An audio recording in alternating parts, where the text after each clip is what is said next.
ဒါဆိုဒီဇက်ရုပ်ကိုဘလို့အနိုင်ယူမလဲ game plan ကရှင်းတယ် super လက်အနေနဲ့အာကီမိုတိုနဲ့လုံးဝရက်ပြီးမကြိတ်ရဘူး don't brawl အာကီမိုတိုကအနီးကဝင်ပြီး body ကိုထိုးချင်တဲ့သူ super လက်လောကမှာကအဓိကအကွာအဝေး distance control ပဲနံပါတ်1သူ့ရဲ့အဓိကလက်နှစ်ဖြစ်တဲ့ညာခြေကန်ချက်ကိုအဆက်မပြတ်ထုံးရမယ်အာကီမိုတိုဝင်လာတာနဲ့သူ့ရဲ့ဘဲဘက်လက်မောင်းဒါမှမဟုတ်ခြေတော့ကိုကန်ပြီးတားရမယ်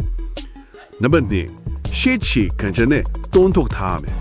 အာကီမိုတိုရဲ့အရှင်ကိုရပ်တန့်ဖို့လိုတယ်နံပါတ်3လှည့်ပတ်ထွက်ရမယ် movement ဘတ်တော့မှကျူးတော့မှပိတ်မိလို့မဖြစ်ဘူးအာကီမိုတိုရဲ့လက်တီအကွာဝေးတွေကိုမဝင်သွားအောင်အဝေးကနေချစ်ကန်ချက်တွေနဲ့ဒဏ်ရာရအောင်လုံနိုင်မှအမှတ်ယူနိုင်မှဒီတွဲကိုအနိုင်ရဖို့လမ်းမြင်မယ်ဒါပေမဲ့ညီကိုတို့စူပါလက်ရင်းဆိုင်ရမယ်အကြီးမားဆုံးအန်ဒီကဟီရိုကီအာကီမိုတိုတယောက်တည်းမဟုတ်ဘူးအဲ့ဒါကဂျပန်မြေဂျပန်ပရိသတ်နဲ့ဂျပန်တိုင်းဒီပဲဒါကတိုကျိုမြို့အာရီအာကအရီနာမှာထိုးရမှာ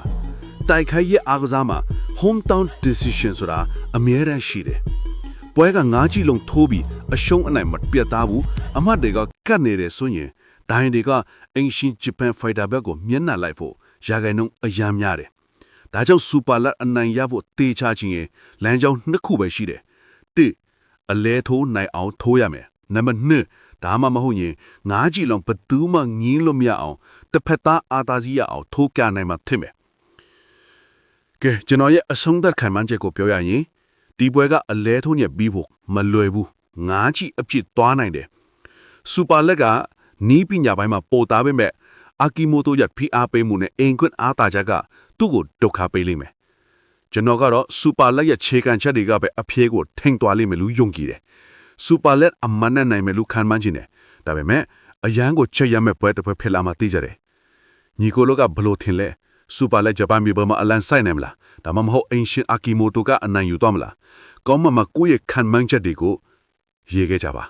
ဒီလို30ချက်တွေနေ့တိုင်းကြည့်ချင်ရင်ကျွန်တော်တို့ရဲ့ page ကို follow လုပ်ထားပြီး YouTube ကိုလည်း subscribe လုပ်ထားဖို့မမေ့ပါနဲ့